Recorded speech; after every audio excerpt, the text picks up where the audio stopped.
Hello and welcome to the Kron Craft Show. Today we're going to be joined by my beautiful mad assistant Mad Mick, and today we're going to talk a little bit about our crazy car carnage game that we play in the Wasteland Carnival. That's something that we do every year at Dublin Comic Con, and it's a great little game that we came up with a few years ago, and we're just going to show you how to turn these cars, which are nice and shiny and chrome, into these mad murderous machines over here. These are way more suited for the table than these. So, we're going to get straight to it. Let's get into it. We're going to do this in two parts. In the first part, we're going to show you how to do it with the minimum of tools, the minimum of fuss. Anyone can just go to a local toy shop and pick up a Matchbox or a Hot Wheels car. And then in the second video, we're going to show you how to do it if you have a little bit more experience or if you have some more equipment that you might like to use. So we're going to start with this car here. Have a close in of that now in a few minutes. What we're going to use for the basic bare bones version of this, which is how I do it, is some spray paint. We've gone for a nice rusty orange red colour here. Some masking tape, that's to cover over the windows. A scalpel, that's to cut the tape, and a couple of paintbrushes and some paints here. We use acrylics. You can use other paints, but I find the acrylics are the easiest. So we'll get to it. So what we're going to do here is, you can see I've gotten some masking tape here. Got that in the €2 shop, and it's very simple. You just apply it onto the windshield like this. I use my thumbnail just to push the paper in, nice and neat, like that. Then you get yourself a scalpel and you just carefully cut, mind your fingers, along the edge of the windows. So now it doesn't really matter if you scrape up the paint at this point because you're going to be repainting it anyway. It doesn't have to be perfect because, again, this car is salvaged from the wasteland, so the more damage and gribbly bits on it, the better. So it's just a matter of just making sure you get everything cut, like so.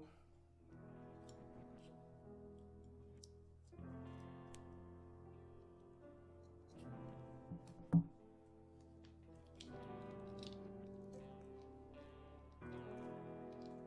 you can just peel off the excess. It's a lot of tape, but it makes it easier in the long run. So now the window is nice and taped, so when we spray the spray paint onto it, we don't damage or change the colour of the windscreen. A nice new scalpel blade on the scalpel here. You can use a box cutter if you have one instead, or even a decent knife. Where would you go about getting a knife, a scalpel?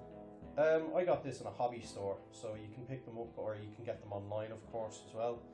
But Contact your local surgeon. Yeah, you could go to your organic mechanic and ask him very nicely if he'd give you one. He might not. He might bring you to Bartertown, you know. Yeah. So contact the authorities. Yeah, tell this person in the dungarees to go away, please. So it's just a matter of keeping your finger to it while you peel off and hope that you only take away what you need. Very nice. Which is that. There we go. And that's the windows taped. I'm not going to bother with the sides because it's a nice open window. Next is we're going to spray this bad boy up. We're going to use our nice orangey reddish primer. We got this in Halfords, which is from the UK or Ireland. We picked this up for about €9. About €9? Yeah, which is pretty good. So we're not going to do all the spraying here, but I'll do a little bit and then we'll show you the finished product. So when we spray, make sure you shake up the can nice and good. Imagine you're in cocktail. Yeah, I want one.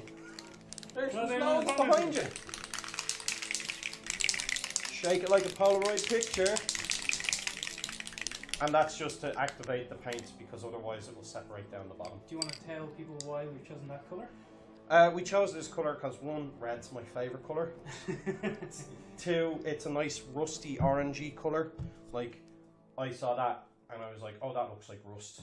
And because these cars have rolled in from the wasteland, they haven't been treated the best. So they're going to look a little bit more moth-eaten, weather-beaten and bashed. So I'm just going to go ahead and just do a little bit here on the front. And small bursts is all you need. And it doesn't matter if you get the tires, because that's going to add to the effect in the long run. Just rotate it. And small bursts, you don't want it too long because otherwise it will pool up in one area. So we're going to finish that off and show you the finished product in a few minutes. Very nice. Oh, that's stinky. That's staying in the video. So we have the car here. It's all sprayed the nice red rusty colour. A beautiful solid red. Yes, very Martian. It just looks like it's been sandblasted. We got a little bit of distressing here from when we were spraying. We're going to leave it because it's a happy accident and it actually looks kind of cool. So what I've decided is this is going to be our base coat. So it's like it's a rusty hull of a car that was pulled out of somewhere, reconditioned to a barely working standard, and then rolled out of whatever workshop it rolled out. For the race! For the race, for the big day at the race. Excellent. So blue is a good colour to contrast this rusty colour. So we have this Citadel base colour called Cantor Blue, and that's what we're going to work with. I'm going to leave one of the doors, I think, the original colour, and it's as if it was pulled off another donor car. So we're going to get going. I'm going to start with the bonnet or the hood, if you're that way inclined. If you're one of those people. If you're one of those people, and there's nothing wrong with being one of those people. That's not what you said before we started recording. Sorry. As you can see here, I'm not being too careful. I've spent a lot of time in my youth and even now painting up figures and cars, aircraft, all sorts of stuff. So you can see here, I'm not being too careful or precious with the paint, and that's because we're going to show you a great technique later on called washing. It's basically a watered down paint that sits into the recesses or the cracks of the model. And you can see here what I'm starting to do is I'm taking some of the paint and I'm taking some of the paint back off, and then I'm going to loosely apply it. So I'm going to leave this door red and paint this door blue. But imagine it's swapped paint with another car at the race day. So you can see here I'm kind of just gently dragging the brush along, and this is called dry brushing. And the idea is that it will kind of just catch all the edges and the highlighted areas, and it kind of adds that rusty weather beaten effect that we're going for. You can see here I'm using a relatively large brush for what I'm doing. Again, I have a lot of practice in this. You guys at home might want to try a smaller brush. Whatever's comfortable for you is fine. Again, you don't have to be too careful around the windows. We've taped them off for that very reason. Kind of speeds you along as well in your endeavours. At the end of the day, this is your car. You can do what you like with it. I'm just showing you how I paint a car to look like it's being dragged out of the wasteland. Now another trick I'm going to do here is I'm going to actually pull some of this wet paint off again.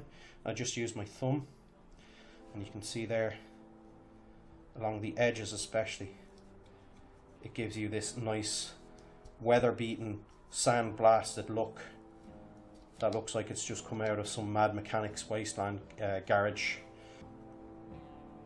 And with the indents in the headlights, just a little bit more paint to get the covered. As I said, I got bored painting blue, so I'm going to put a bit of green on the trunk or the boot. And very simple, very straightforward. I'm actually using a little too much paint here, so I just took some off the brush. Again, you don't have to be particularly neat or tidy because we're going to do some tricks later on to make this look a bit more coherent. And the important thing is when you're painting this stuff, make sure that if there's a lip, that you catch that lip, because otherwise it will look disjointed and weird. And there you go, nice and straightforward. And what I'm going to do here is, you can actually see, because I was using too much paint, there's some brush strokes. So if you just go in one direction, like this, you can sing a One Direction song if you like. I'm not going to, because I don't know any. And there you go, nice and beaten, weather beaten, bashed.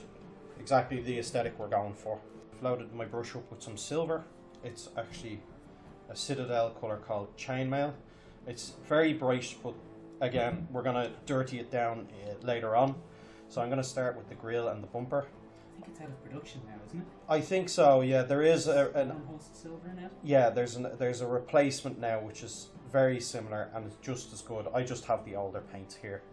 So I'm just going to lightly drag this brush over the grill.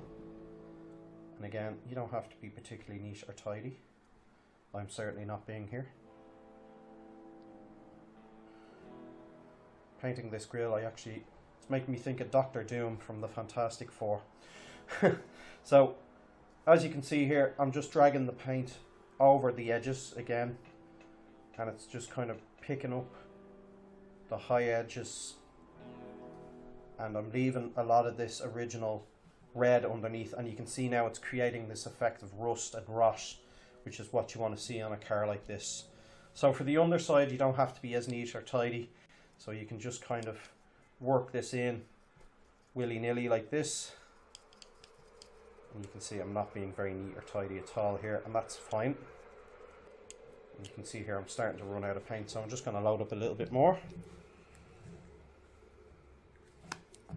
So what I'm doing here is I'm removing some of the paint off the brush and just dragging it over the edge here like this, so it only catches the highlighted edges and not the whole thing. So you can see here.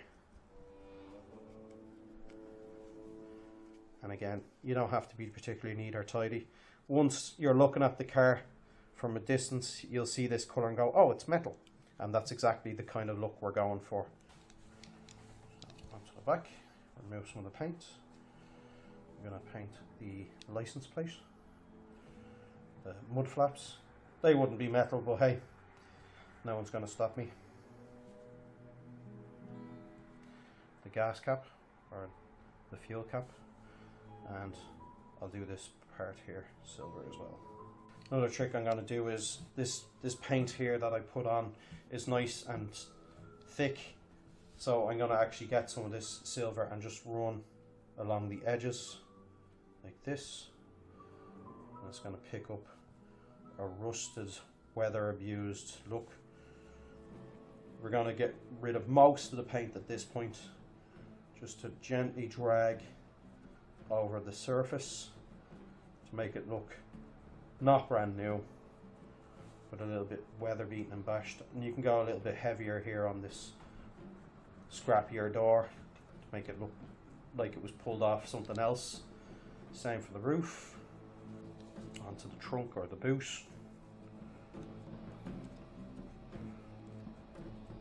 I realised why the Americans say trunk recently, and that's because the old cars of the 1920s and 30s used to have a big suitcase on the back for their luggage. So it was, I'll store that in the trunk. So there you go. As you can see, it's nice and weather beaten now. It doesn't look like it's just rolled out of a factory anymore. So what I'm doing here is the wheels, I've put a little bit of the scrappy silver in the inside, but in my haste I got some of the silver on the outside. So I have some brown loaded up on my brush. It's this very old Games Workshop or Citadel colour called Vermin Brown. There are equivalents out there now. It's a nice deep muddy brown colour. You can see here. And again, I'm not being particularly careful. I'm just going to do a light coat all the way around the wheel, like this. And it doesn't matter if you get some in the lip, because as you can imagine, if these cars were driving through mud or the desert, the wheels wouldn't be particularly clean anyway, especially not the hubs or the alloy wheels inside. And you can see here, I'm kind of doing the same trick that I showed you with the steel. I'm just doing a quick, what we call a dry brush over, and it's just to get the illusion of a muddy, disused, abused tyre. Gonna wash in the blood of my enemies. No, I'm not. Well, maybe. So what we're going to do next is the best part, I think, in my personal opinion. We're going to wash the car. So what a wash is basically a really watered down paint. This one's called Seraphim.